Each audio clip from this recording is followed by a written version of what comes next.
डावा पग की पगतली पुनियेडी है Zoya. As you keep your legs in the same position, rotate your hands on top of the knees, keep them flat on the knees as you gaze to your nose, presentation of Devi Paramashiva Shakti. पाद की पगतली जाही माहिली कोर. Keep visualizing Yoni Mandala. योन्यासनं पर्वतेन योगं योगफलेन. Next up is Padasana 3. As you sit and bring the soles of the feet together in front with the heels close to your perineum. Hold the feet with both hands, push the knees down, gaze to your nose and visualize yourself as Lord Virabhadra as you perform Uddiyana Bandha and Ula Bandha. गुल्भौ च वृषणस्यादः सीवन्त्याः पार्श्वयोपेत्. Next up is Aghodasana. With the heels of the feet close to the perineum, cup one hand over your mouth and close the left nostril as you inhale through the right. Then close the right nostril as well. Hold your breath. Exhale through the left and then repeat on the other side in Abhyantara Kumbhaka. As you gaze to your third eye and press your tongue up against the mouth and even higher towards your third eye along the nasal tract if you can.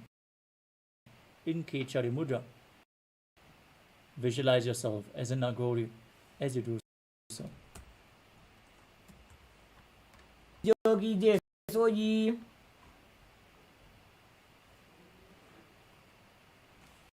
As you bring the feet together in front, toes together and heels apart, place your elbows on the heels and hold your chin with your hands.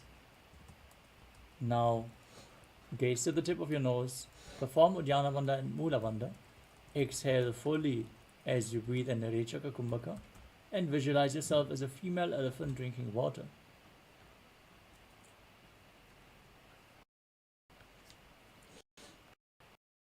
ग्वाली पाव आसन कक्ष्यो है राहु में जाने विदिते से.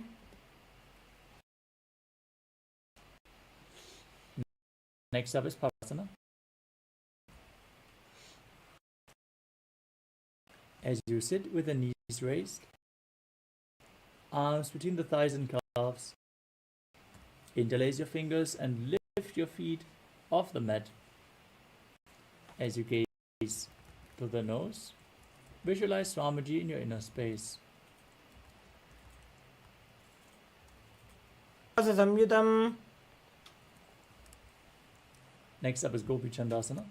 As you interlace your fingers on your chest, with the toes at the throat and the heels on your chest, gaze.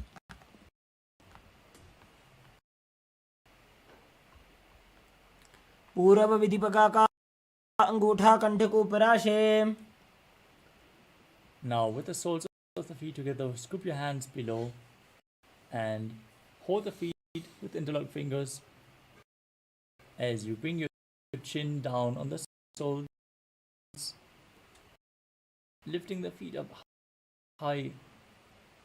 Gaze to your nose and visualize your body free from any defects in Uttarasana.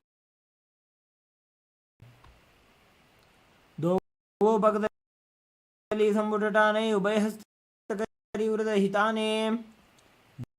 Now from the same position, lift your feet even higher. Bring them in front of your face with interlocked fingers over your forehead.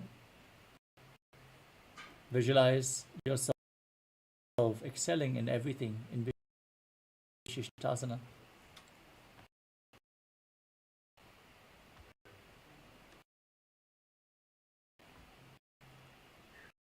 दो भगतली जोड़ी संबुट गए.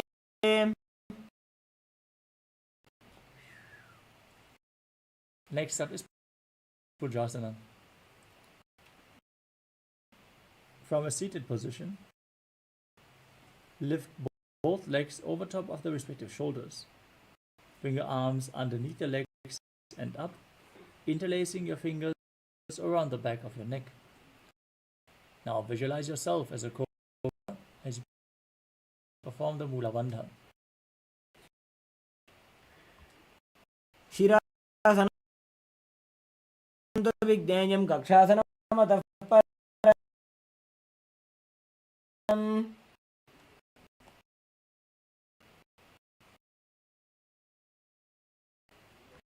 Next up is Kalyana. Now maintain a seated posture. Raise your legs up, bring your elbows under the knees and wrap your hands around behind your back as you interlock your fingers. Gaze to the nose and visualize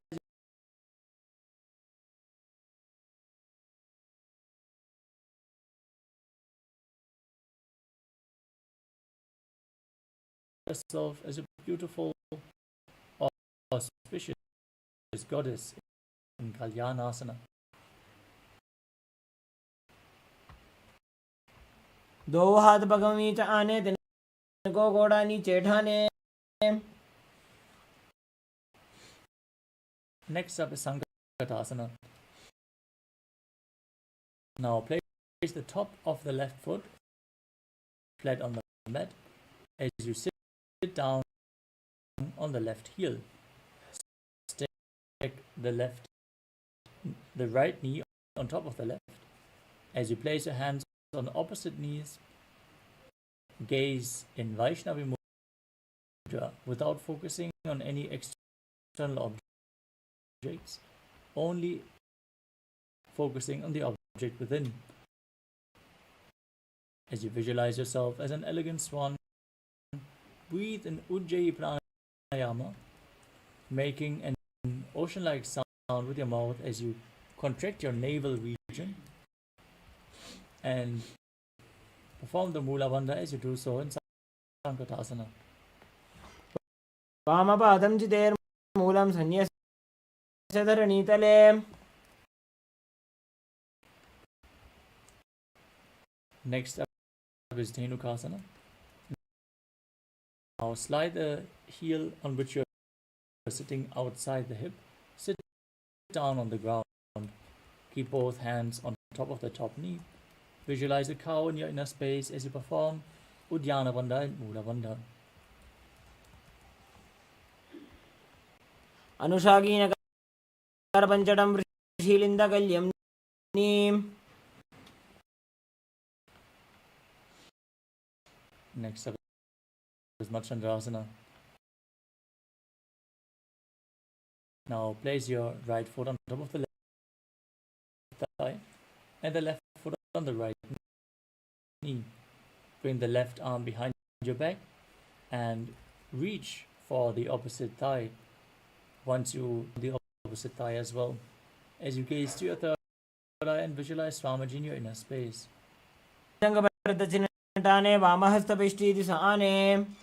Now untwist your spine. Hold onto the big toes in Pranam Mudra. As you lean forward and down, place your forehead on the ground, visualizing Swamiji in Machandrasana too. प्रथमजीमनो चरणजुजोयि वामजङ्गपरिराखेसोयि.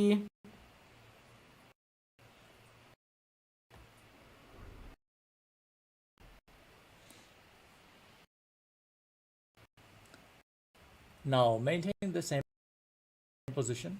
Interlock your fingers and place them on the top knee. Engage all the bandhas. As you visualize Swami, your Guru in your inner space in Guru Asana.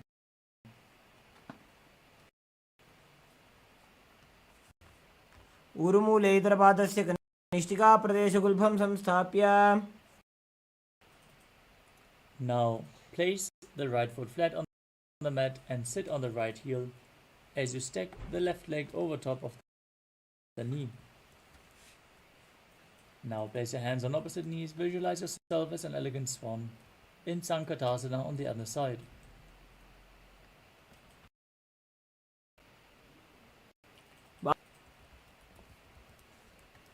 Bring both hands on the top knee. Visualize the cow in Dhenukasana on the other side. Anushagi Nagara Panchadam Vrishilindagal. On the right thigh, the right foot on the left knee. Twist your body, the thighs, as you visualize Swamiji and gaze to your third eye in Machandrasana. Vamajanga Dachinatane, Vamahastabishtiti Sane.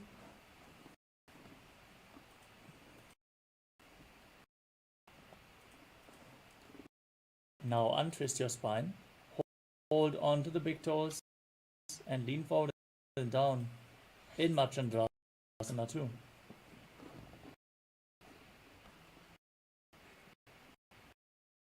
Prathamaji Mana Charna Joyi Vamajanga Barira Khesoi.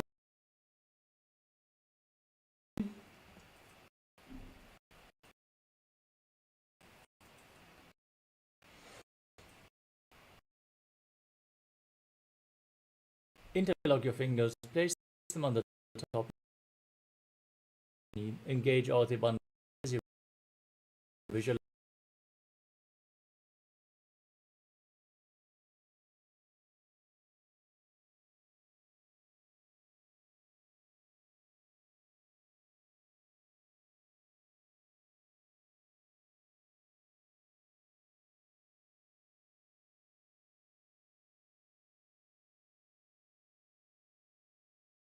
Your Guru in Guru Asana.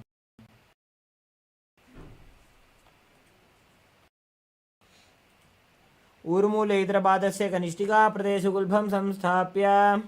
Next up is Pashasana. Now place the soles of the feet flat on the mat. Hold on, gaze to your nose. Perform Kechari Mudra. Push your tongue up towards your third eye as you visualize Swamiji in your inner space.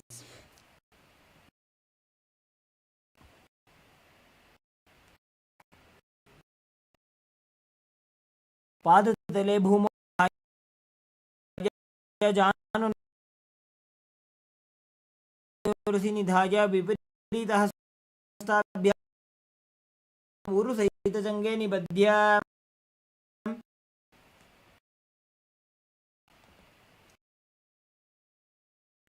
Next up is Bodha Shukasana.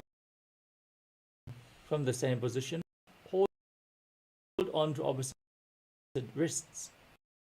Place your chin down on the knees as you gaze to your nose. Keep your tongue up in Kechari Mudra as you visualize yourself being in an abode of bliss.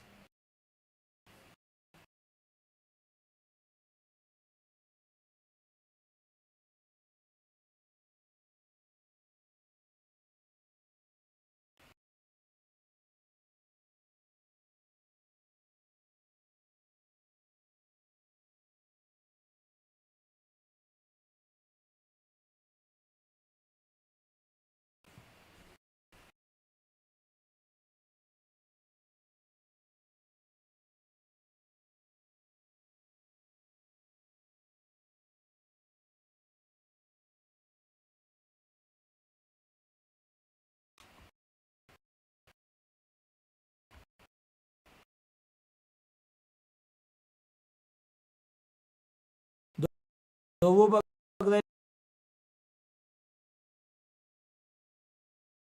Bhupare Korma Hilie Sekare.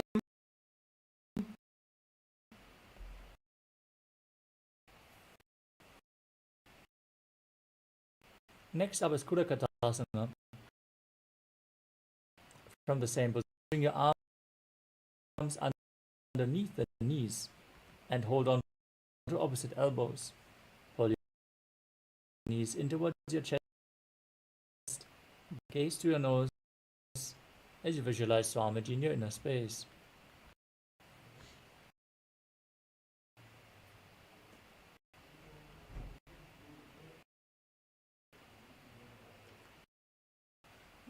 दो हाथ पग बाहर ल्यावे, गोड़ा नीचे ले टहरावे. From Kurakatasana, cross the right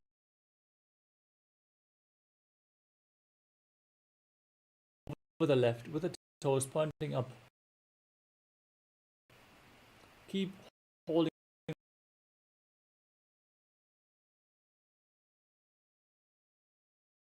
the elbows below the knees as you gaze to your nose and visualize the great sage Maharishi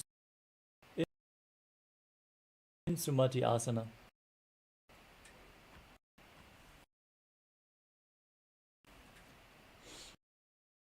मूल धरती पर ठाने, डावा पग पर जपत आने.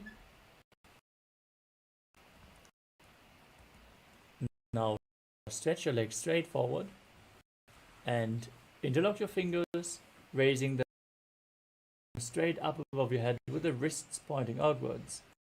In Dandasana, as you engage all the bandhas, face your nose and visualize Swamiji in your inner space.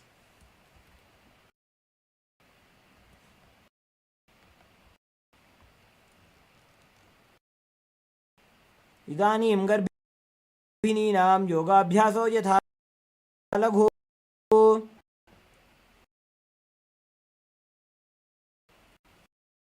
Next up is Arambhasana. Now lean forward and down and hold on to the big toes in Prana Mudra as you bring your head down to the knees as close as you can. Start performing Nadi Shodhana. Inhale through one nostril and exhale through the other alternatingly without the support of your hands.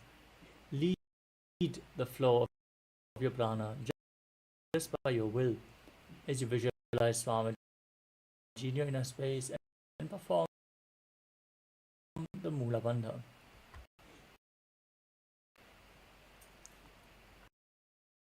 दो पग मिलिवा पसारी, पगा का अंगूठा पकड़ी, लीलाट गोड़ा लगावे.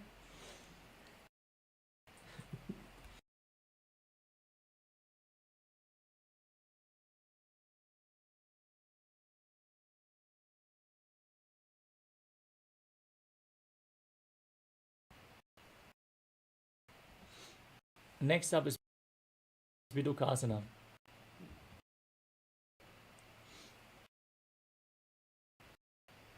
As you keep your legs extended forward, raise your knees slightly and bring one hand distance on and bring your arms as you gaze to your third eye and visualize Swamiji in your inner space.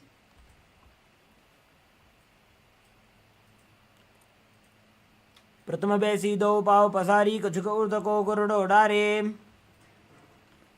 Next up is Jalandhari Pavasana. Now extend both legs out with the heels together and extend your arms below the shins as you bring your face to the nose as you visualize Swamiji in your inner space. दो वेड़ी मेली के दीजिए, हाथ पसारी.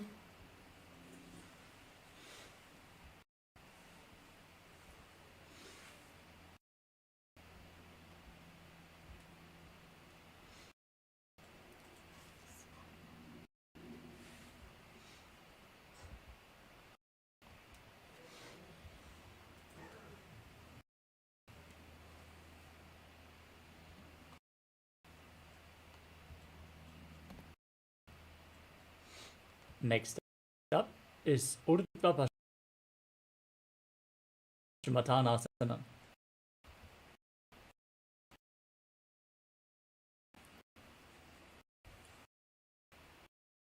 With your legs extended forward, bring one leg behind your neck, lean forward and down as you hold onto the front foot with both.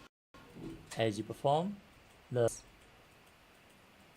forwards throughout 9 various points revealed by Mahadeva himself, souls of the From there to the throat, to the uvula, to the top of your forehead, then piercing the Brahma.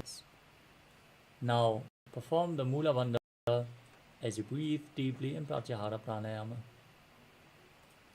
पश्चिमता नवत्संस्थितिं कृत्वा एकं पादं ग्रीवायां धृत्वा तिष्ठेत्. From Parshvam,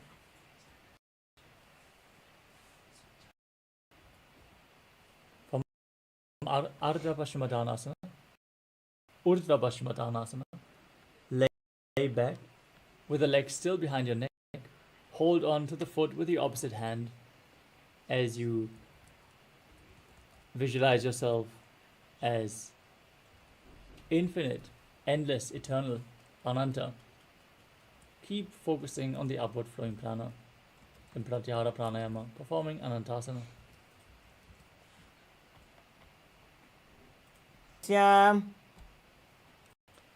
Next up is Ankushasana.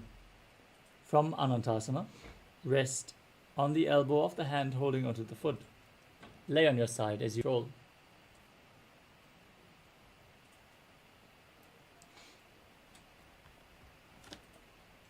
उत्तानशयित. Next up is Drushasana. As you lay on your back, rock your body from side to side. As you visualize Swamiji in your inner space.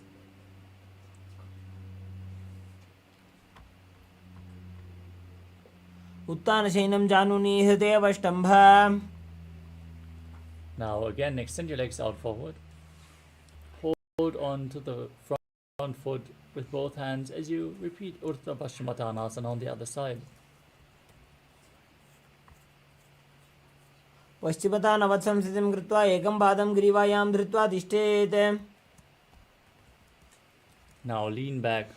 Hold onto the foot behind your neck as you repeat Anantasana on the other side.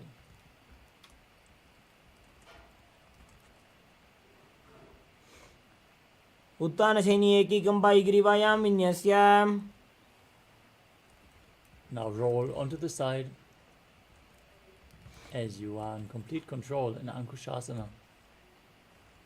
उत्तानशयित एकैकं पादं ग्रीवायां कुर्वन्. The next asana, one by one, bring your legs behind your neck. If you can't bring them behind your neck, opening up the hips. Then bring your hands behind your back as Swamiji in your inner space. पादाभ्यां. While laying on your back, interlacing the fingers behind Lord Vishnu, blessing you from within. सोबे.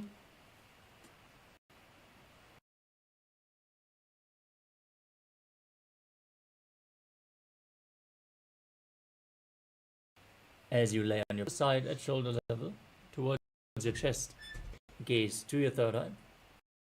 As you visualize asana, बेसपा करे. Parivriti.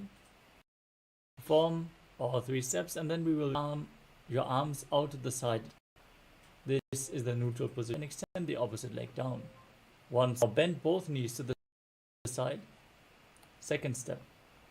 And gaze in the opposite direction as you visualize Swamiji in Pratyahara Pranayama. Now knees bend towards your chest. Then drop the other knee to the side. Knees bend to the side, away from the feet. As you lay on your back, flat on the mat. Now gaze to your nose. Exhale, Bandha in Modicha Kumbhaka. Paramashivam in Dviparapitam.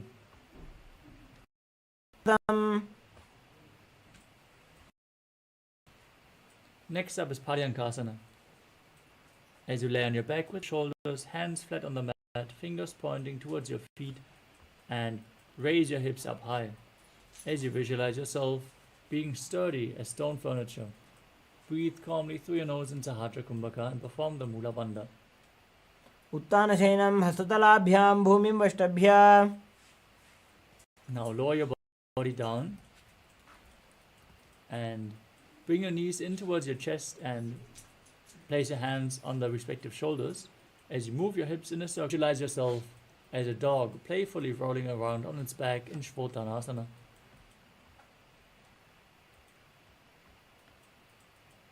Januni sammilya nabhuvanija. Next up is the Viparita Karani. And legs up. Keep your hands flat on the mat for support as you visualize Swamiji in your inner space and breathe and Moksha Kumbhaka with Jalandhara Bandha and Mula Bandha engaged. Karanadvayam. Now stop the movement of your leg. Visualize Swamiji in Viparita Karani too. Karani viparitakhya sarvadhivyadhi. Now lower your body down. Bring your toes down on the ground. Place your hands stretched out on the ground behind your back to mudra as you visualize yourself as a plow in Langalasana. आसने स्थित्वा नासिका प्रदेशे भूमौ पादपृष्ठे स्थाप्य. Next up is Chaita Paschimottanasana. As you lay on your back with the legs over your head, hold onto the feet with your hands. Keep your arms and legs straight. This is one of the 84 asanas revealed directly by Lord Paramashivam himself. Perform Jalandhara Bandha and Mula Bandha in Chaita Paschimottanasana. तानं शयित्वा. Next up is Supta Konasana.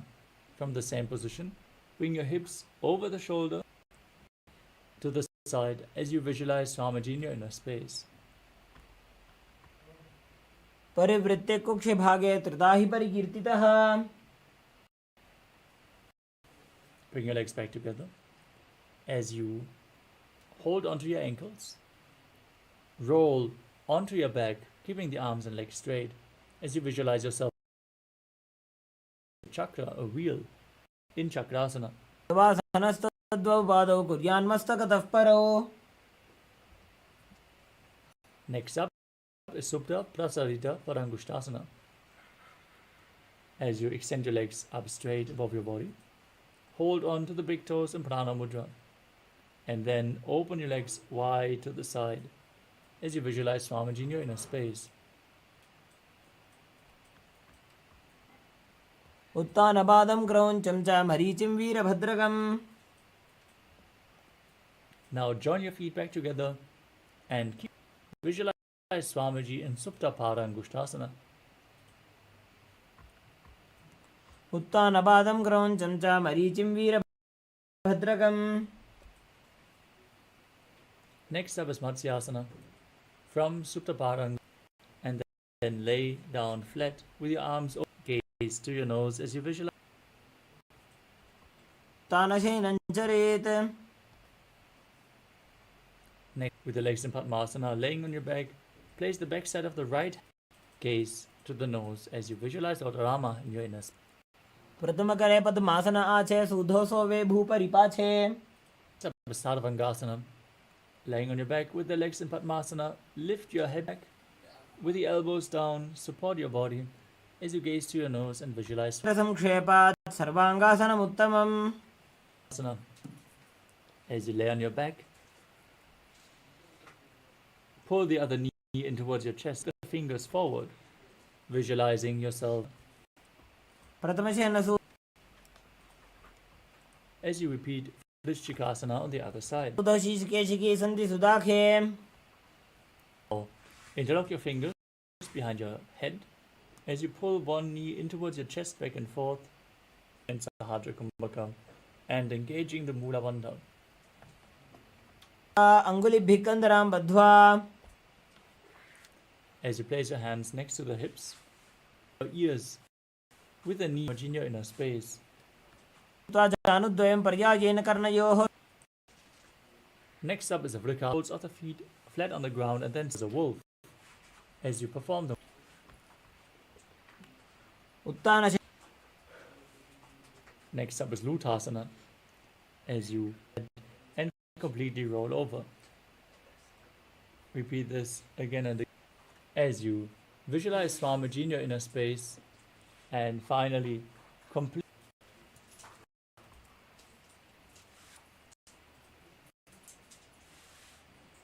पादौ शिर उल्लङ्घ्य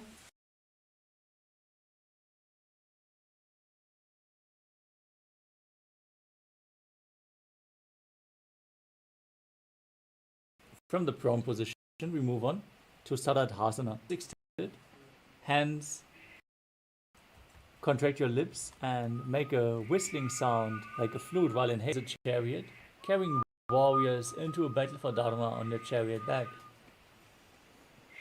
बिम्बुमो निधाय Next, hands flat on the ground, push your body up into a plank position.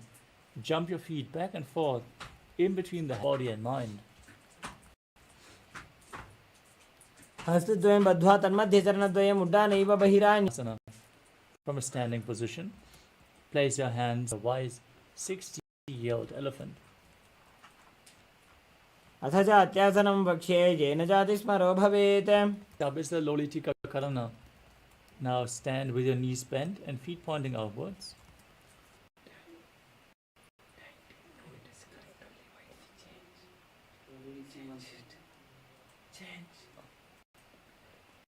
As you stand with the knees bent and the feet pointing outwards, bend swiftly. Move your hands around the body as you lean back, open up.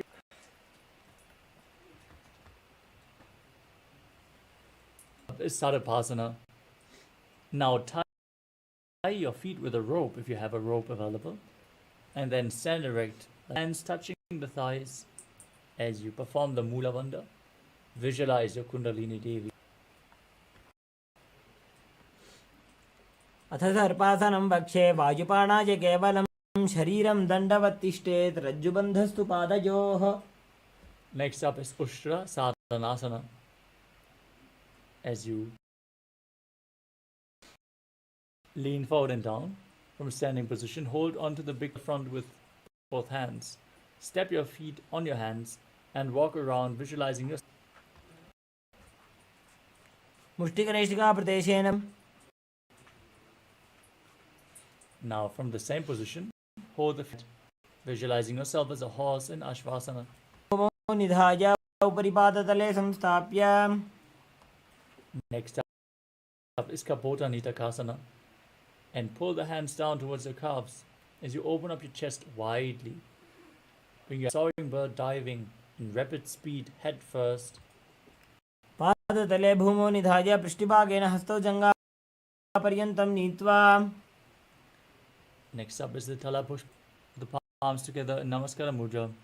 Gents, as you bow down to one side, open up your perspective side. Visualize yourself holding a book. Next up is Khadgasana. Now visualize yourself as a rhinoceros, gaze to your nose and perform the Mula Bandha. Feet up towards your hands and stand, keeping the hands in Namaskara Mudra, extended away.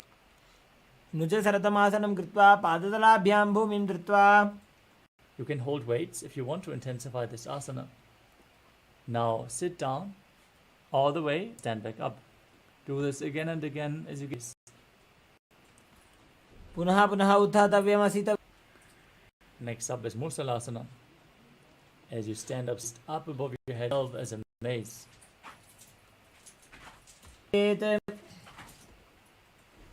Next up is Uchirshaka towards your chest, holding it with both hands. As you sit down and stand back up on the heads again and again as you gaze to your nose and visualize Swamiji in your inner space. पादतलं कुक्षौ निधाय तिष्ठेत् उच्छीर्षकं भवति.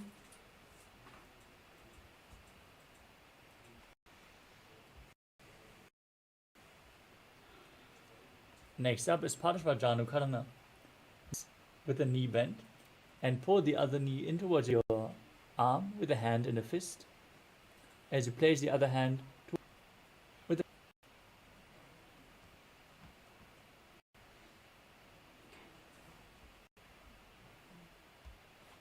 the You can hold weights if you want to intensify dancing as Lord Shiva.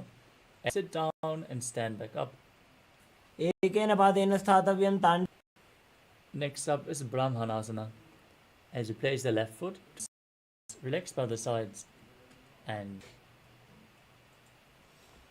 ब्राह्मणासनमावक्ष्य यत्कृत्वा ब्राह्मणो भवेत्. Stand tall and wrap the left leg over and around the right knee, bringing the toes behind the calf.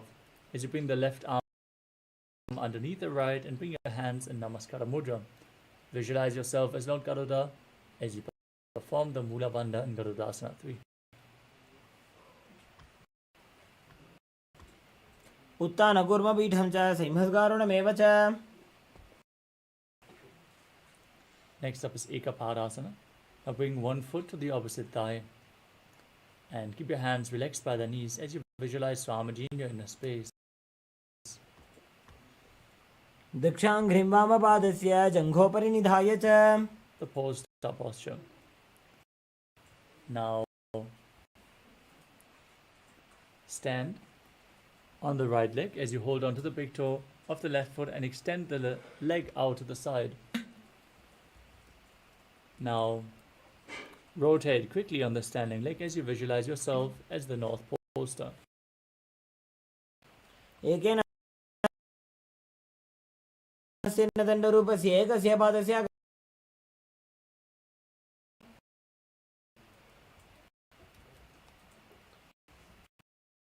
Next up is Trivikramasana. As you stand and lift the left leg behind your neck. Stand tall. If you can't bring the foot behind your neck, you can bring it over your shoulder or pull it towards your chest. Then sit down and stand back up. You can hold on to a solid object from within. ग्रीवायां पादं संस्थाप्य स्थातव्यम् उत्थातव्यं त्रिविक्रमासनं भवति. Now whip the other knee in towards your chest with a hand in a fist. Opposite fingers pointing inwards.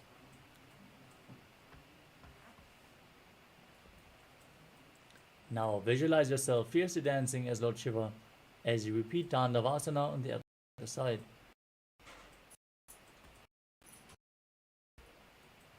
एकेन पादेन स्थातव्यं ताण्डवासनं भवति. Now bring the other foot to the inner opposite thigh as you keep the view from within in Brahmanasana on the other side. ब्राह्मणासनमावक्ष्य 3. Intertwine your arms and legs with the right leg over top, visualizing yourself as Lord Garuda. उत्तानकूर्मपीठं च सिंहस्गारुडमेव च. Now repeat Ekapadasana on the other side with one foot on top. Visualize Swamiji in your inner space. दक्षाङ्घ्रिं वामपादस्य जङ्घ. Now hold onto the big toe of the other leg as you extend it out and rotate on the standing leg, visualizing yourself as the North Pole Star in Dhuruvasana. एकेन हस्तेन दण्डरूपस्य एकस्य पादस्य अग्रं धृत्वा.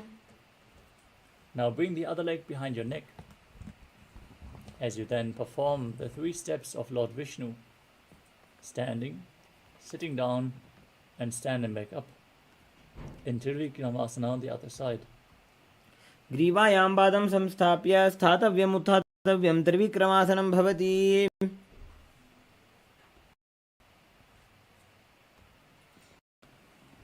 Now stand straight on the mat with the heels touching, toes pointing upwards, hands slightly extended away from the body, holding the fingers one by one in Samanakakarana, the natural position. As you move on to the final 100 asanas of the sequence, starting with Gorak Anjali Asana. As you stand erect and then bend forward, bring both hands under, sit in a squatting position and let the finger lobe touch Goraknath, founder of the Nata Yoga Hindu Sampradaya. Perform the Mula Bandha and breathe deeply, hold your breath and then forcefully move the retained prana.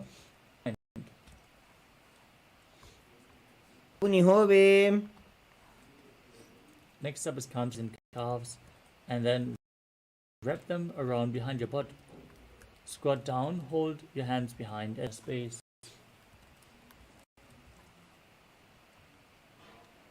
ऊरुमध्यात् हस्तौ निवेश्य नितम्बम्. Next up is Bhairava. Bring your feet together and sit in a squatting posture, hands behind your back. Sit upright, gaze to your navel of time.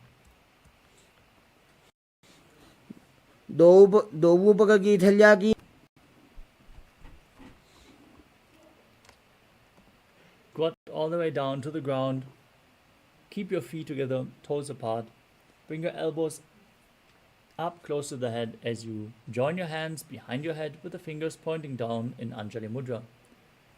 Now gaze to your nose and visualize yourself as Varaha, the boar avatar of Lord Vishnu.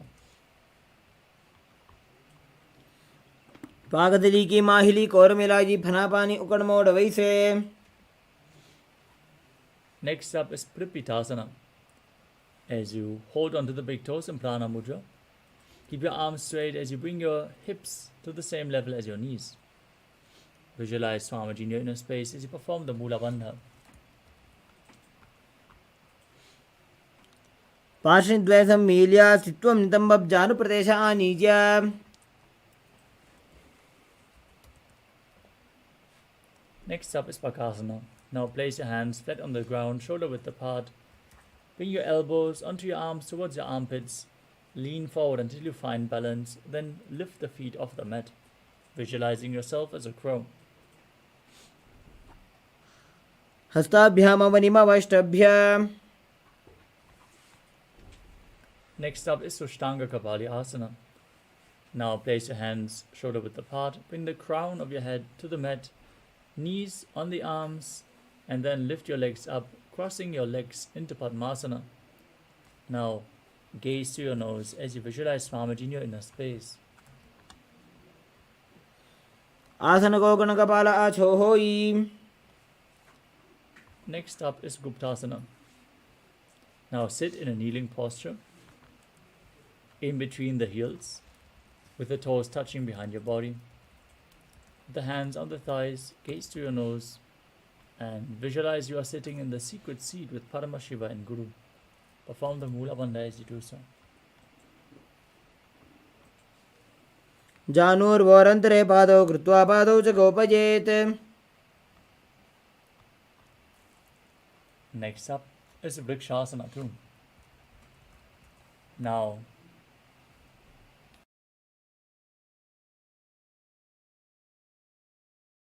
place your hands on the ground, shoulder width apart, and raise your legs up straight into a handstand. This asana should be practiced by everyone to purify the 7 chakras. Now, if you need a wall for support, lean against the wall, or if you have a partner, they can aid you. As you visualize yourself as a tree with deep roots growing into the ground, breathe calmly through your nose in Sahasrara Kumbhaka. सप्तचक्रक्षालनाय vrikshasana विशेषकान्. Next up is Shiva Asana. Again in the handstand position, bring your hands and feet close together, gaze up to your third eye, and visualize Tejas energy flowing to your third eye, rejuvenating your body and bringing the divine radiance to your being. दो बगजोड़ी माही गुल्भ मिलाए.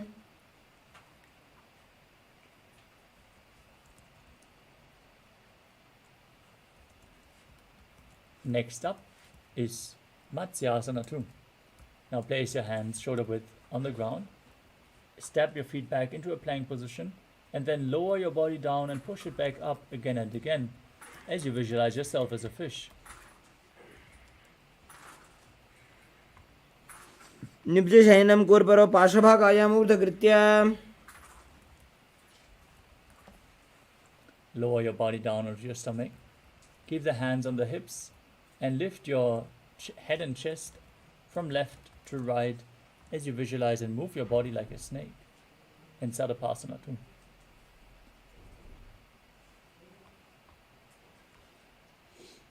दिब्जं शयनं कृत्वा हस्तौ नितम्बं संस्थाप्य.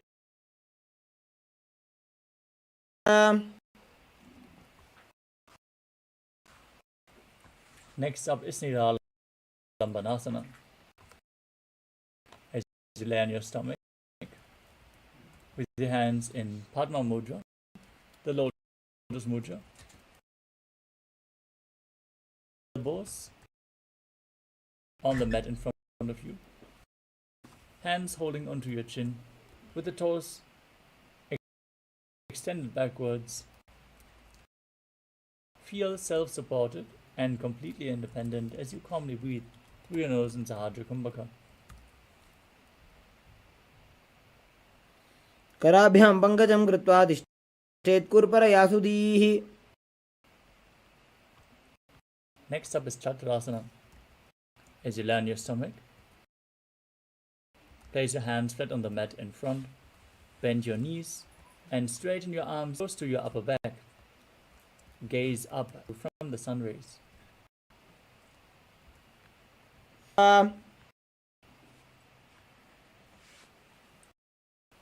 Next up is Vajrasana.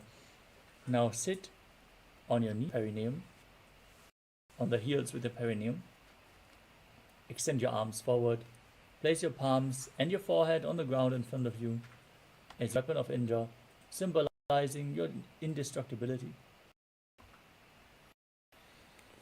इदानीं गर्भिणीनां योगाभ्यासो यथा लघु.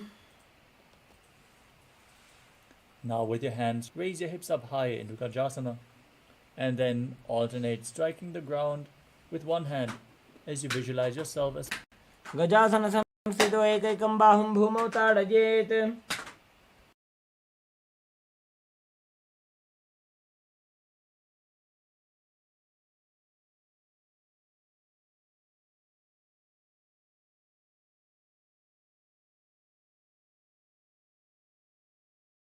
The next asana is Ajasana, Ajasana position.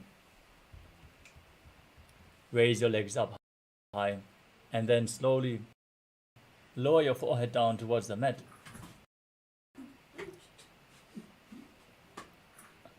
Visualize yourself as unborn, existing for eternity.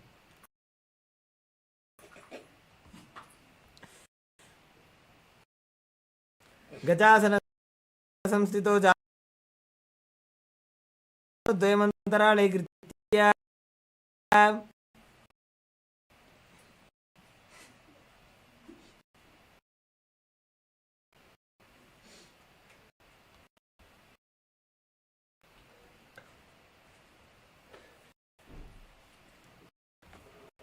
Next up is Dana.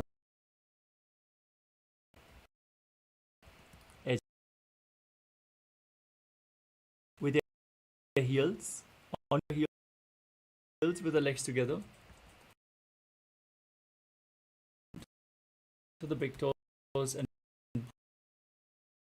pull your feet in towards the perineum. Then place your hands on top of your thighs.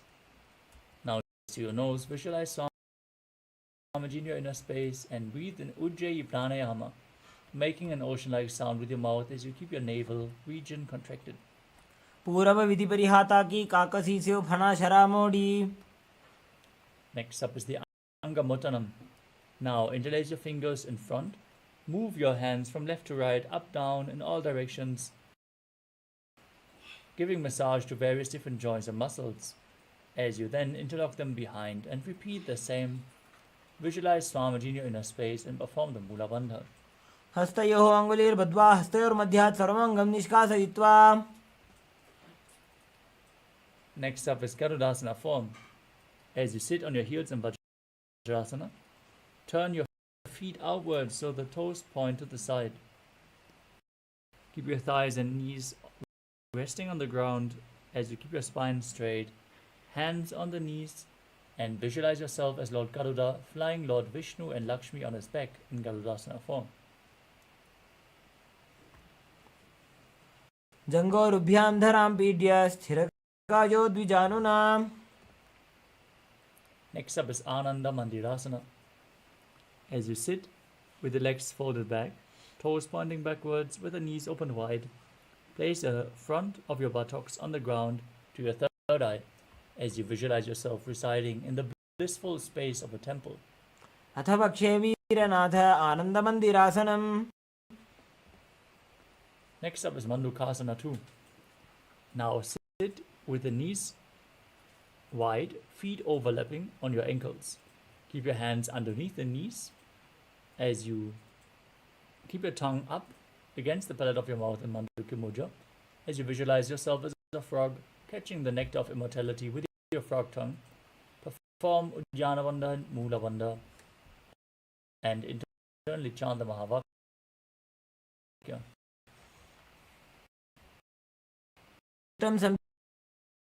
संबीड्यगुल्फाभ्याम जार्वंगे सवलयाकृतिः. Next up is Narasimhasana. As you keep your toes on the mat with the heels up and place your palms on the ground with the fingers spread wide, thumbs touching, and the base of your hand should touch your toes. As you gaze to your nose and avatars of Lord Vishnu.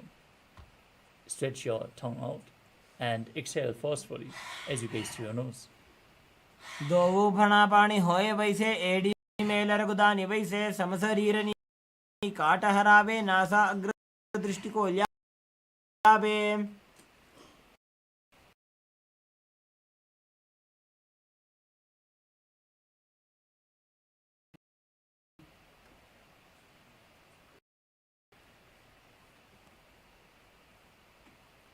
Next up is Vishalakasana. As you sit on the heels, separate your knees, cup your palms and place them over mouth and nose. Bring your thumbs underneath the teeth and close your mouth as you inhale through the right nostril and exhale through your mouth in Vishlaka Pranayama, Vishlaka Kumbhaka. Now gaze to your nose and visualize yourself as Devi, victorious over any and all minuscule fears you might have.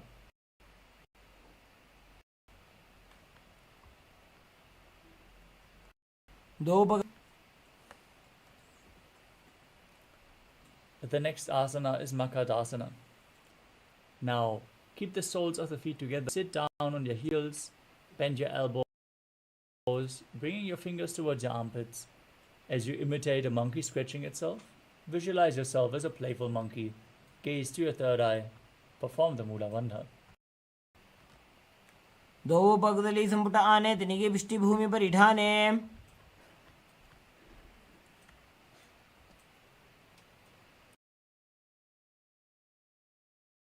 Next up is Vajrasangarasana. As you stand on the toes with the soles of the feet together, sit on the heels with the knees wide and off the floor. Hold on to opposite elbows behind your back as you gaze to your nose and embody diamond-like strength for you and your Sangha, your spiritual community. होए वैसे दो वेड़ी गुदानि वैसे.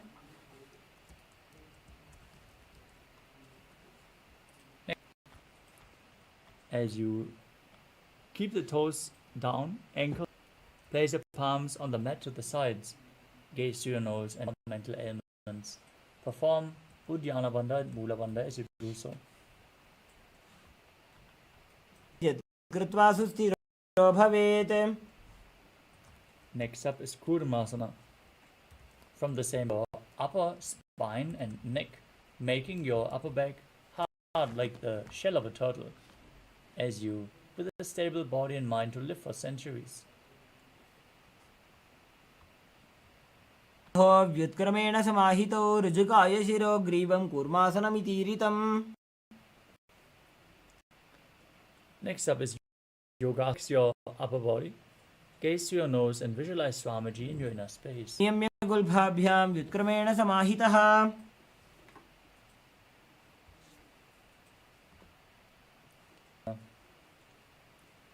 Now, ankles behind, with the feet near the opposite knee, as you hold your calves with the fingers inside and the thumbs outside. Gaze to your oneness Advaita with your Guru. गोड़ा वामो उबो होई गोड़ा आड़ा राखे दोई. Next up is Ushrasana 2. Backwards and hold onto your ankles with your hands forward and tilt your head back. Visualize yourself as a camel as you do so. मेरुदण्डग्रन्थि दाढ्या संविपादयिषु.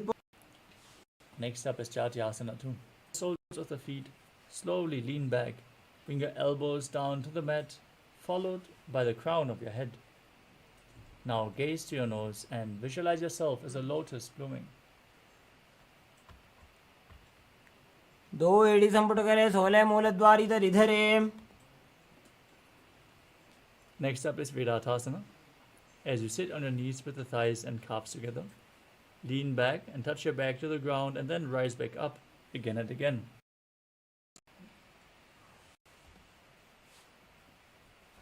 Next up is Kapotasana. From Vedatasana, मेरुदण्डग्रन्थि दाढ्या संविपादयिषु पुमान् कपोतोष्ट्रासनाभ्यासं कुर्यान्मितहिताशनः. next up is Svadasana.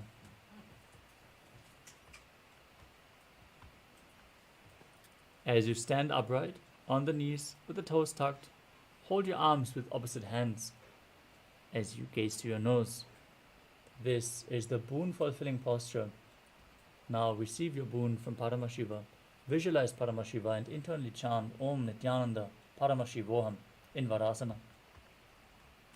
जानुनी भूमौ संस्थाप्य हस्ताभ्यां बाहु परस्परं धृत्वा. Next up is Varahasana 2. As you keep your knees together, toes tucked, lean forward, place your head onto your hands and the perineum on the heels. Now visualize yourself as Varaha, the boar avatar of Lord Vishnu, as you perform the Mula Bandha. सूर्यं चन्द्रं भेदनानि आसनानि निकथ्यते. Next up is Mundasana. As you kneel down and place your forearms on the mat, elbows shoulder width apart. Place the crown of your head onto the mat and hold your head with both hands. Walk your feet forward until your hips align with the shoulders. Then lift your legs up straight into a headstand. Gaze through your nose as you visualize yourself as a lopped tree. Breathe calmly through your nose in Sahajra Kumbhaka. अधो मुण्डासनं वक्षे सर्वेषां प्राणिनां सुखम्. Gently lower your body down and bring your head in between the knees. As you hold your head with both hands, the elbows outside the knees. Gaze to your nose and visualize Swamiji in your inner space in Andhasana. प्रथम पगतली समटरावे कोरमाहिली उभे मिलावे. Next is Viparita Shalabhasana. Now lay down on your stomach. If you want to intensify this asana, you can hold on to weights as you extend your arms out in front. Lift your arms, legs and chest off the mat and visualize yourself as a locust. शलभासन भेदाश्च नटभेरुण्ड नामके. The next asana is Kapalasana. Now bring your hands beside your hips with the palms facing down and bring your forehead onto the mat as you feet off the ground, feet together, and visualize a skull representing the mind with purified thoughts and the strong will to attain enlightenment in Kapalasana. Next up is Akasha Bhairava. Lay on your stomach with the hands by the sides and lift your legs over your head, slowly placing the feet on the mat in front of your head. Visualize yourself as a free and open dove as you perform the Mula Bandha. उष्ट्रासने स्थित्वा चरणौ भूमेरुत्थाप्य.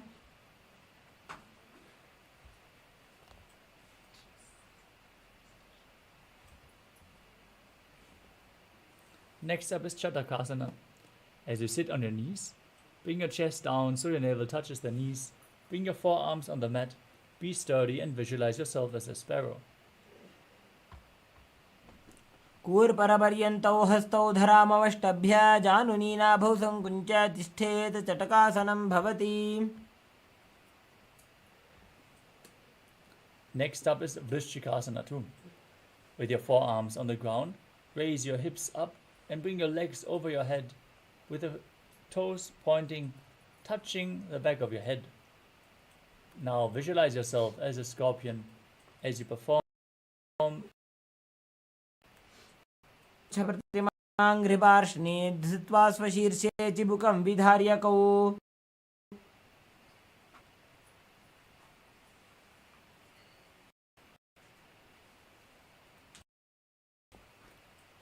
The next asana is a Vrishasana.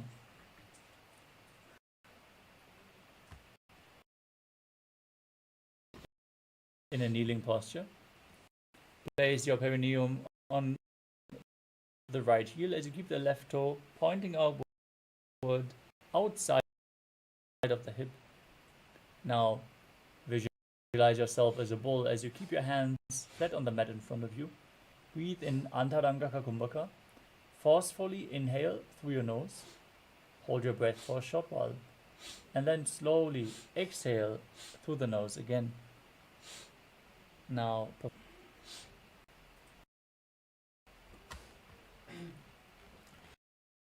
याम्यगुल्फे पादमूले वामभागे पदेतरं विपरीतं स्पृशेत् भूमिं वृषासनमिदं भवेत्. Lolasana. Now place your hands on the ground, pressing the toes of the left foot over the right as you. लोलासनं सदा कुर्यात् वायुलोलापघातनात्. From Lolasana, place your perineum straight onto the other heel with the toes pointing outward, repeating the asana on the other side. Visualize yourself as a bull.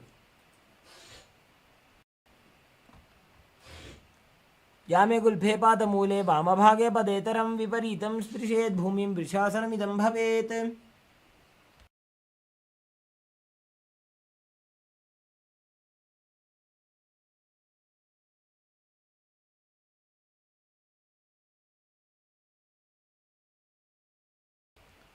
Next up is Balagunasana. Now place the toes of the left foot down, sitting your perineum down on the left heel as you keep the right foot flat with the knee against your chest, hands on the knees.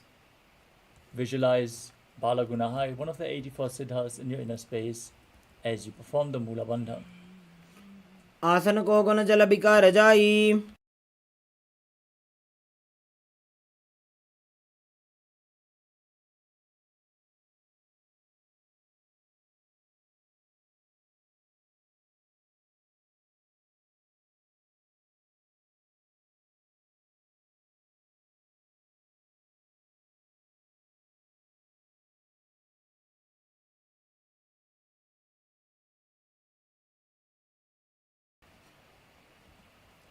Next up is Grahasana.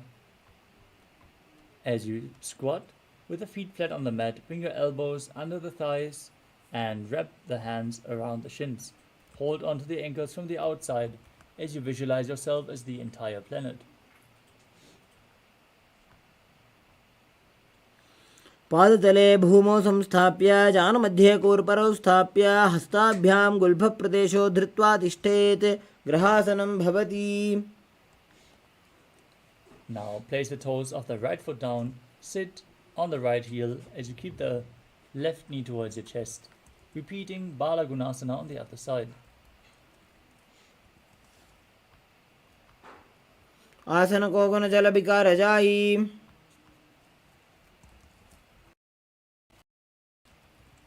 Next up is Utkatasana.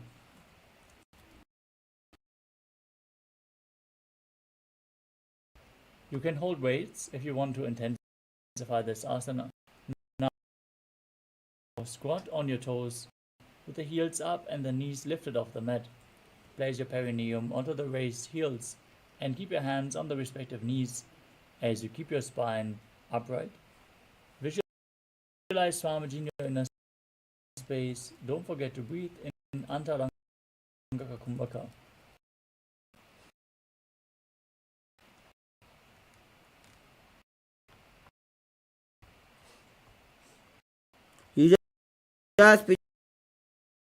सीयत ऊर्वजानो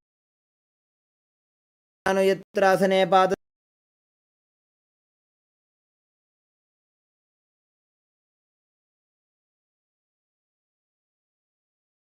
Ladvayo.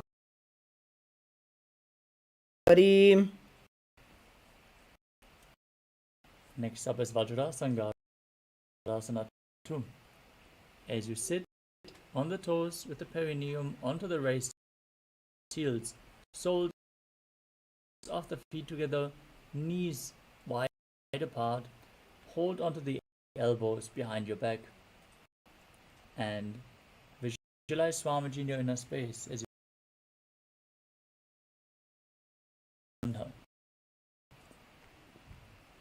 Pratama Panapani Hoya. As you squat or sit with the feet hip width apart, play with your hands. Keep your arms straight.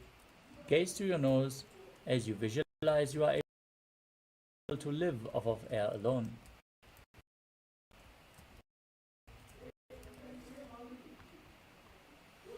दो हाथ भूमि पर टाने कहनी जाड़ी ना भिलग आने. Next up is Padukasana. As you place the back of your hands on the mat with the fingers facing towards your body, step your feet on top of your hands. Wrap your hands around the feet like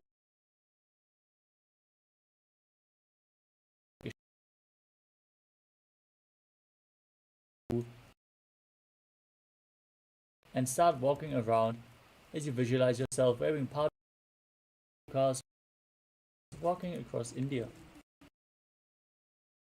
in Padukasana.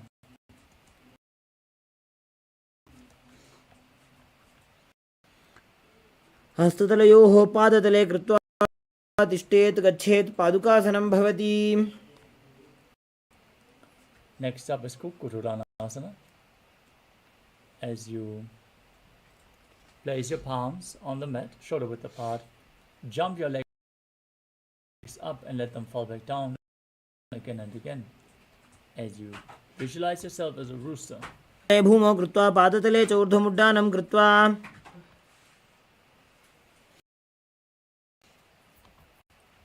Next is Viparita Nrityasana. As you place your hands flat on the mat, around on two hands dancing, as you feel yourself become free of all inhibitions. हस्ततलाभ्यां भूमिं वष्टभ्याभ्यां नर्तनं कर्तव्यं. विपरीत नृत्यं भवति.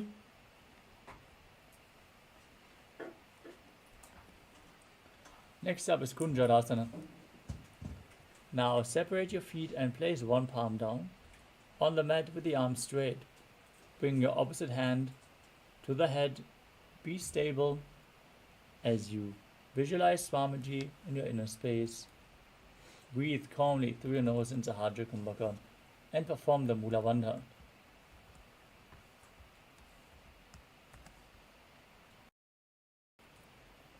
अथ वक्षे महादेव कुञ्जरासनमुत्तमं करेणैकेन पादाभ्यां भूमौ तिष्ठेत् शिरःकरः. Now place the other hand to the mat. Exchange the position of your hands. Repeat Kunjarasana on the other side.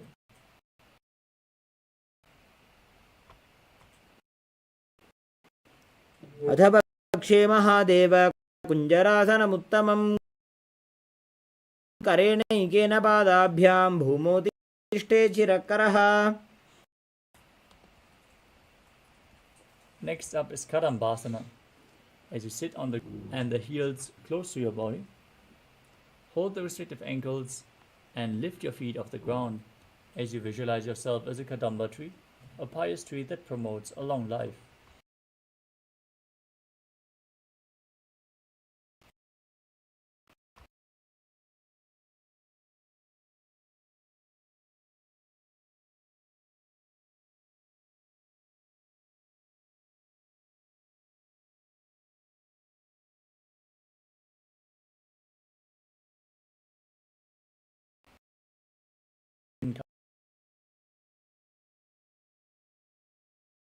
Kadambasana.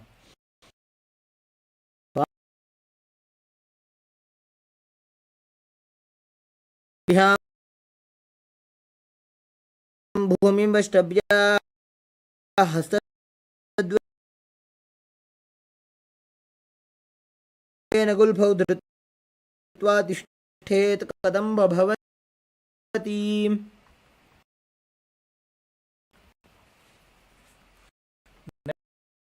Next up is Bhava Muktasana. As you sit with the heels at the perineum, hold the knees with opposite hands and pull them close to your chest. Now visualize any excess vata being released from or balanced within your system.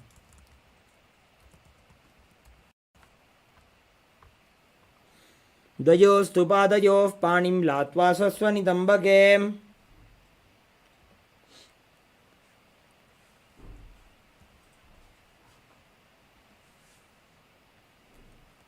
Next up is Chakodasana. As you sit and lift one leg behind your head, place both hands to the side and then lift your entire body off the mat as you extend the front leg forward and up. Gaze to your third eye as you visualize yourself as a powerful source of energy. पूर्वतानं चतुष्पादपीठं वज्रासनं तथा. Next up is Dhanurasana 2. Now hold on to the big toes in Prana Mudra. As you keep one leg extended forward, pull the other foot up towards your ear. Visualize yourself as a bow as you perform the Mula Bandha. पादाङ्गुष्टौ तु पाणिभ्यः आकर्षकाकृष्टं धनुरासनमीरितम्. Next up is Ashtavakrasana, left shoulder. And then extend, find balance and lift your body on two hands as you visualize. कौण्डिन्यम् ऊर्ध्वकुक्कुटयूरं सेतुबन्धनम्. Next up is Prana on the left thigh and keep the left foot flat. Left hand flat on the mat with the right hand. Gaze to your third eye, able to exist solely from prana. चामरः एकपादमुरो बद्ध्वा स्कन्धेऽन्यत्पादरक्षण.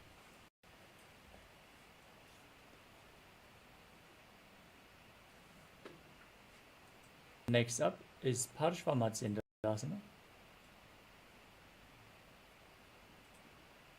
Now place the right foot at the root of the left thigh and then step the left foot over top of the right knee. Twist your elbow around the raised knee, bring your arm below and then interlock your fingers behind your back. As you gaze to your third eye and visualize Sage Matsyendranath, the master of Hatha Yoga. पादो जान्वो बहिर्वेष्टित दक्षिणः श्रीमत्स्यनाथो. Next up, place your hands between the, visualizing yourself.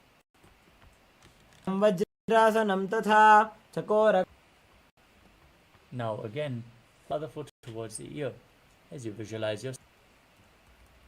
पादाङ्गुष्टौ तु पाणिभ्यां धनुरा. Now on the other side, lift as you extend the legs forward and visualize yourself as a flying crane. ऊर्ध्वकुक्कुटमेव च.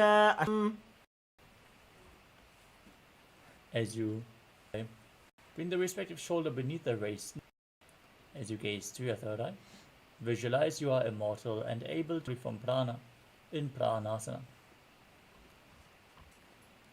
एतत् प्रभेदं वक्ष्यामि करोति एकपादपुरो बद्ध्वा स्कन्धेऽन्यत्पादरक्षणम्. Next up is Parshvamatsyendrasana. As you place the right foot, left foot outside the right hip, step the right leg over top of the left, twist your left elbow outside the raised knee, bring your hand below the raised knee. As you interlock your fingers behind your back, twist your spine, gaze up to your third eye and visualize Sage Matsyendranath, the master of Hatha Yoga, in Parshvamatsyendrasana on the other side. वामोरुमूलार्पितदक्षपादो जान्वो बहिर्वेष्टितदक्षदोष.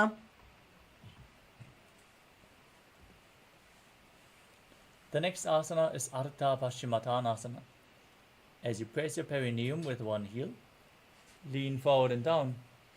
As you keep the front leg extended, hold onto the foot with both hands. Now visualize space. Perform the Jivachala Kumbhaka. Inhale deeply and move the prana up and down by the strength of your will as you perform the Mula Bandha.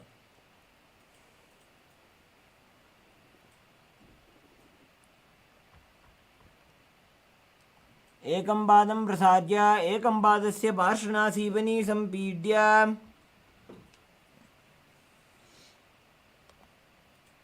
Next up is Crown Shasana. Now bring the left foot outside the hip. Keep the foot flat. As you hold on to the foot, the right foot, and extend it forward and up with both hands.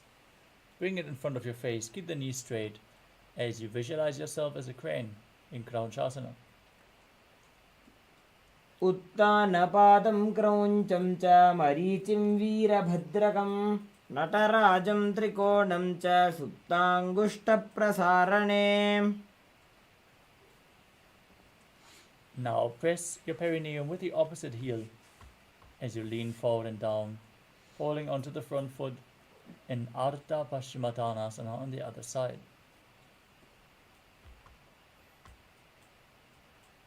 एकं पादं प्रसार्य एकं पादस्य पार्ष्णिना सीवनी सम्पीड्य हस्तद्वयेन प्रसारितपादाङ्गुष्ठं धृत्वा जानुपरिमस्तकं न्यसेत् अर्धपश्चिमतानं भवति.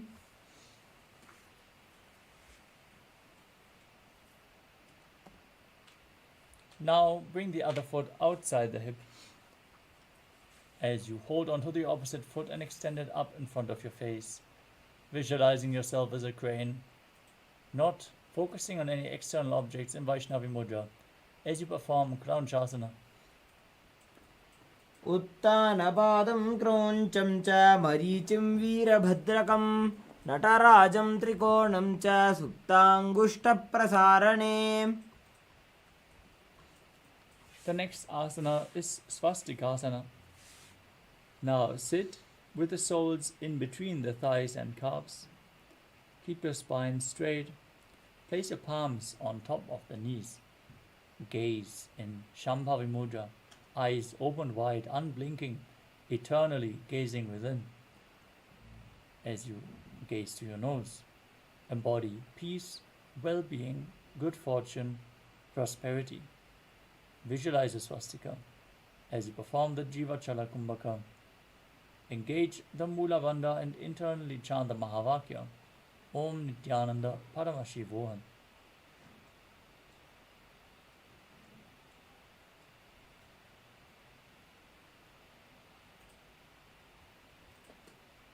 जानुर्वोरन्तरे सम्यक् कृत्वा पादतले उभे ऋजुकाय समासीन स्वस्तिकं तत्प्रचक्षते.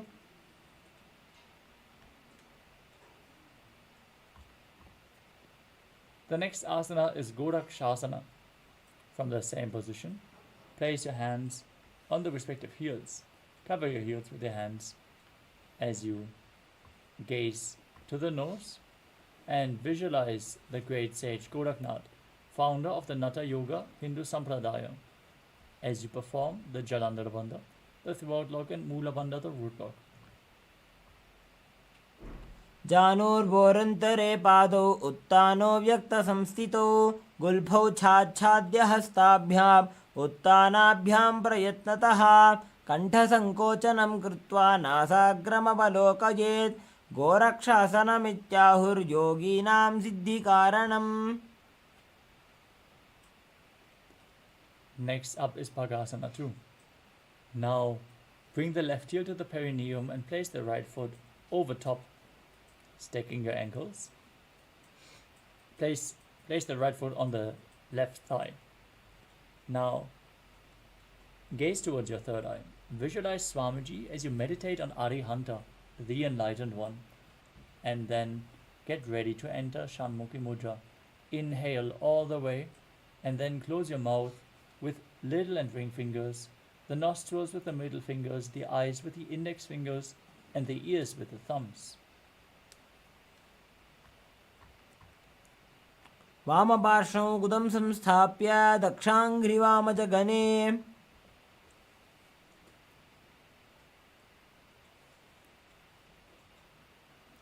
Next up is Yogasana 2. Now place your feet onto opposite knees. Gaze to your nose as you place your hands to the side with the palms facing up.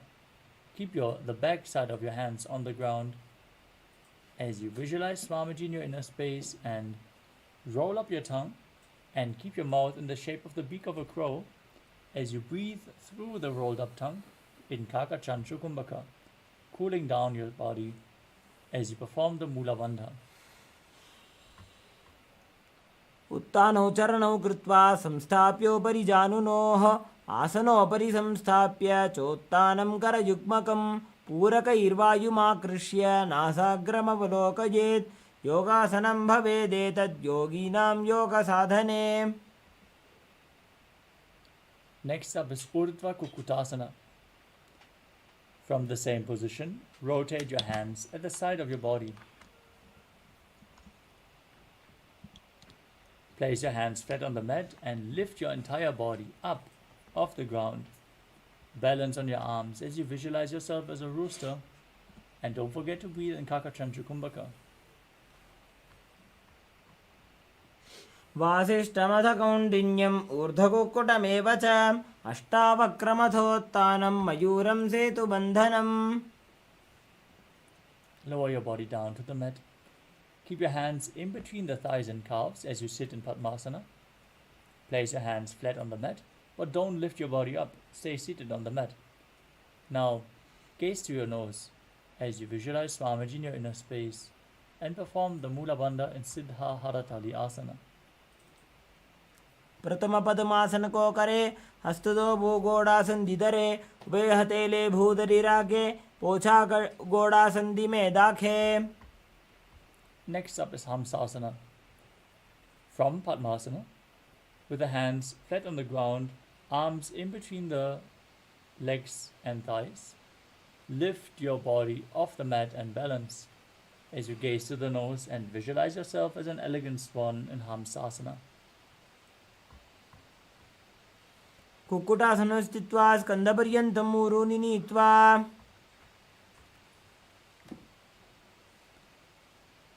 From Padmasana, bring your hands in between the thighs and calves and push them back behind your body as you lean forward, placing your forehead on the ground. Interlock your fingers behind your back in Parasha Mudra as you visualize yourself as Pinaka, Lord Shiva's bow in Karmukasana.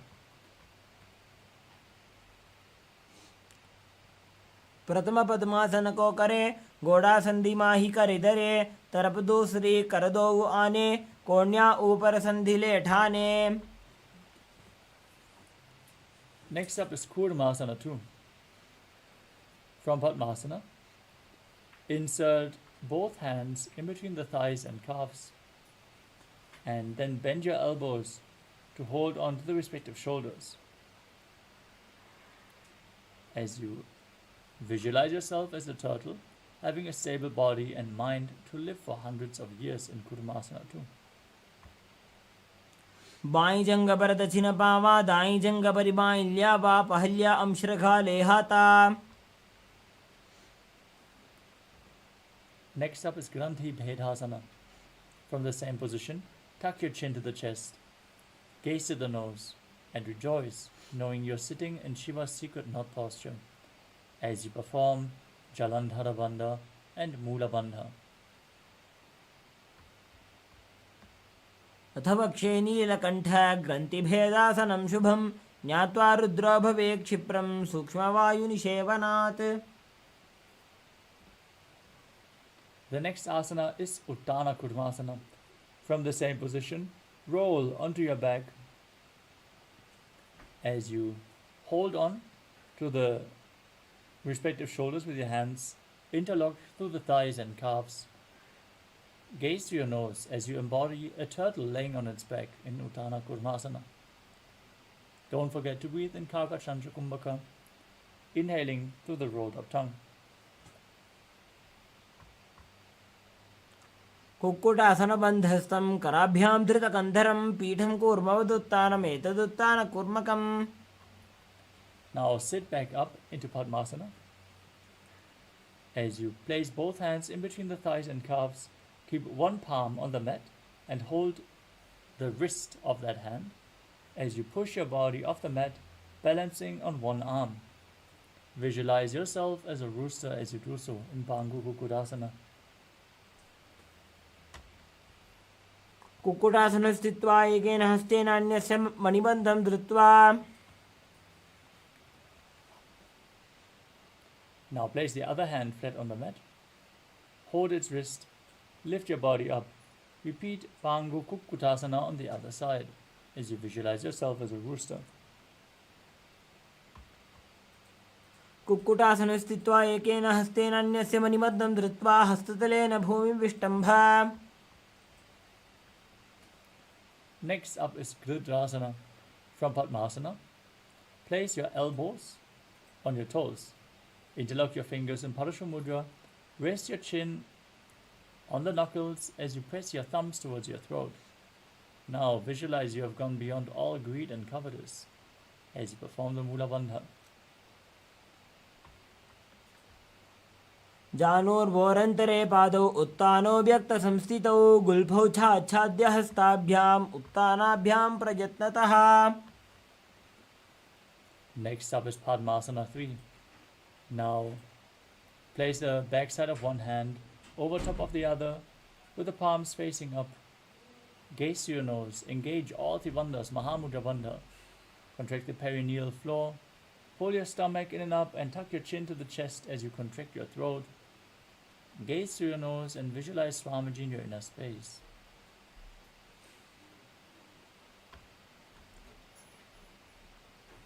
उत्तानौ चरणौ विधाय विधिवत् शक्तिस्थितो योगिरात्.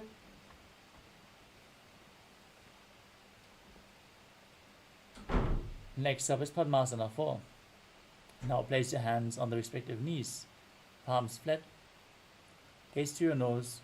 Visualize Paramashiva in your inner space as you perform the Mula Bandha and internally chant Om Nithyananda Paramashivoham in Padmasana form.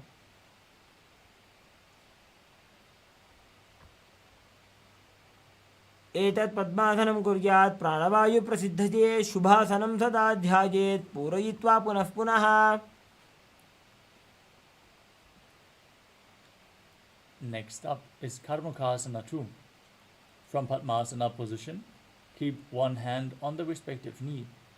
Hook the other hand around the big toe in Prana Mudra with index fingers and middle finger as you pull the elbow back as if you're pulling a bowstring, moving the big toe round and round. Repeat the movement on the other side as you visualize yourself as Pinaka, Lord Shiva's bow. Keep the Mula Bandha engaged in Karmakasana 2.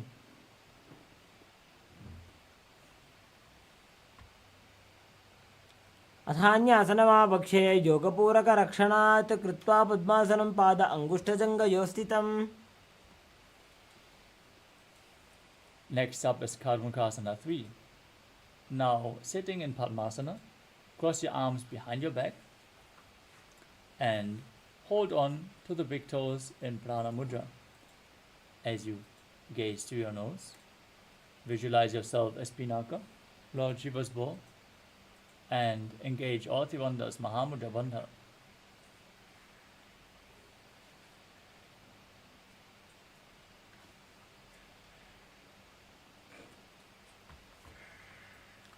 कार्मुकासनमाक्षित्य उदरे पूरयेत् सुखं तदवायुर्वसो जाति कालेन सूक्ष्मवायुना. Next up is Dridhasana. From the same position, lift your chest up, gaze through your third eye and visualize yourself as the action of Paramashiva's third eye, destroying anything you come across. उरुभ्यामुपरि स्थाप्य पादयुग्मं प्रयत्नतः. Next up is Nagrasana. From Karmakasana 3, roll onto your back. Try to hold onto the big toes if you can, otherwise lay on the crossed arms behind your back. As you gaze to your nose and visualize yourself as a snake in Nagrasana. प्रथम पद्मासन को उठाने, दो हाथ पाछाने आने, पाद अंगूठा पकड़े आनी, सोबई कहुन्या कुल्या पानी।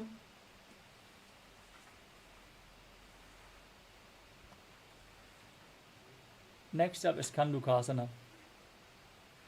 Lay on your back, free your arms and legs.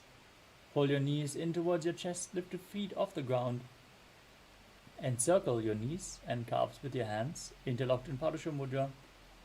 As you squeeze your body into a ball, bring your chin towards the knees and breathe calmly through your nose in Sahadra Kumbhaka.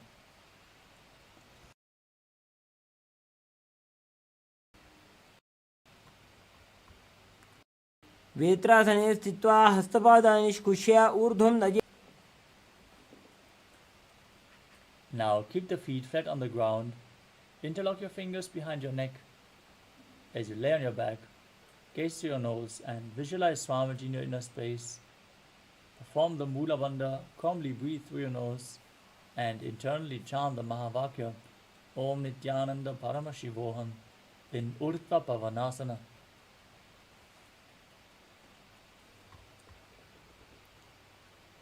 प्रथमे सूधो San करावे, गोड़ा उभा राशि मिलावे।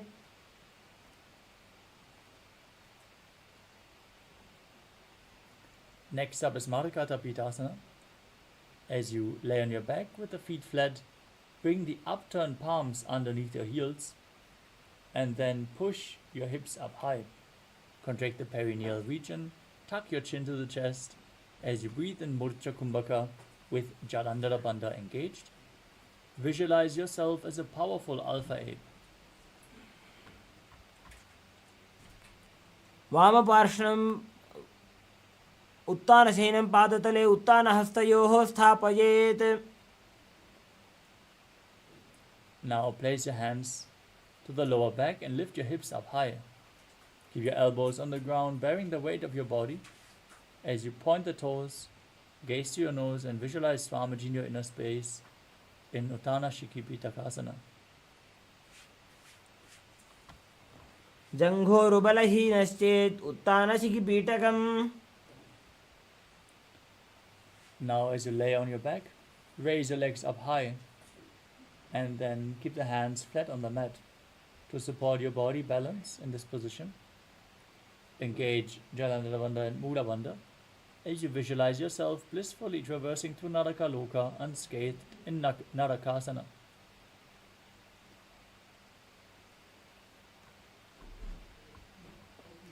ग्रीवाकण्ठेन भूमिविष्टम्भ पादाग्रद्वयमूर्धमुन्नयेत्। From Narakasana, bring your hands to the lower back.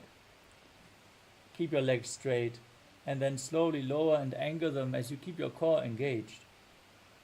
Now visualize yourself as a boat crossing the ocean of samsara in Tirya Naukasana.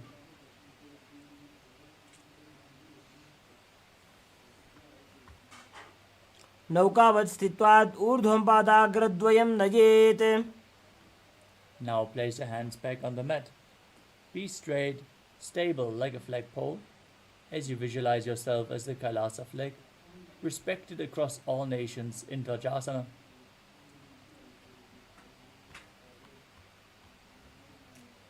तिर्यन्नौकावते ग्रीवापृष्ठकूर्परैः भूमिं वष्टभ्य। Now lower your body down, flat on the mat. Keep the hands by the side at the hips, palms facing up in the final posture of this sequence, Mritasana. As you lie supine, completely relax. Once more, pull the Kundalini Shakti up along your spine in Shakti Chalan Mudra, all the way from Muladhara to Sahasrara Chakra. Visualize your body is dead and Swamiji, the supreme pontiff of Hinduism, is liberating you as you internally chant Om Nithyananda Paramashivam. उत्तानं शववद्भूमौ शयनं तोषवासनं शवासनं श्रमहरं चित्तविश्रान्तिकारणम्।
Now slowly return to your physical body. Start to wiggle your fingers and toes, your wrists and your ankles, your elbows and your knees. Pull your knees up towards your chest and circle them with your hands as you rock your body from side to side and slowly return to a comfortable seated position. Congratulations, you completed the Dvitiya Vinyasa Krama, all 308 asanas of the sequence. We are now going to move on to the power manifestation session, so stay tuned, and after awakening the Kundalini Shakti, manifest the Shakti of Paramashiva. So let us now close today's Nityananda Yoga session as we sit with our head, neck and spine in a straight line. Hand drawn in front of the heart center. Now close your eyes, take a deep breath. Visualize Swamiji in your inner space as we chant the Purna Mantra. Om Purnamadav Purnamidam Purnat Purnamudachyate Purnasya Purnamadaya Purnamevavashishyate. Om Shanti Shanti Shanti Harihi Om Tat Sat. Sarvam Bhagavat Sri Nithyananda Paramashiva Padukarpanamastu. Om Nithyanandam. Thank you all. Nithyanandam.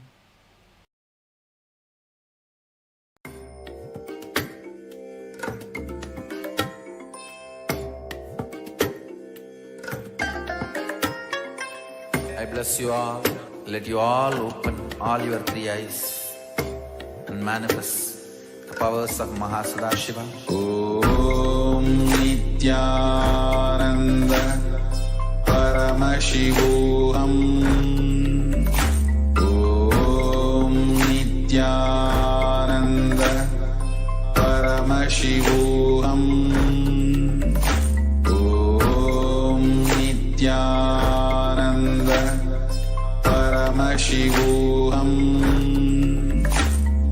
Om Nithyananda Paramashivam. Om Nithyananda Paramashivam. Om Nithyananda Paramashivam. Om Nithyananda Paramashivam. Om Nithyananda Paramashivam. Om Nithyananda Paramashivam. Om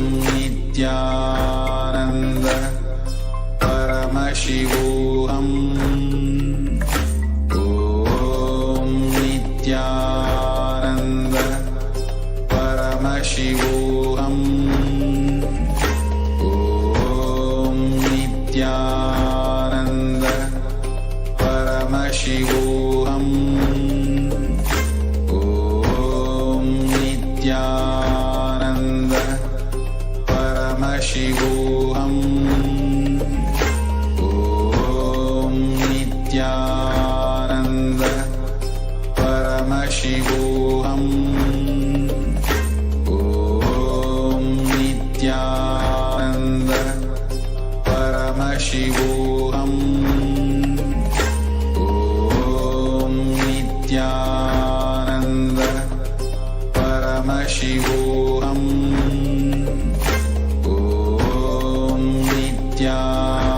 Nithyananda Paramashivam. Om Nithyananda Paramashivam. Om Nithyananda Paramashivam. Om Nithyananda Paramashivam. Om Nithyananda Paramashivam. Om Nithyananda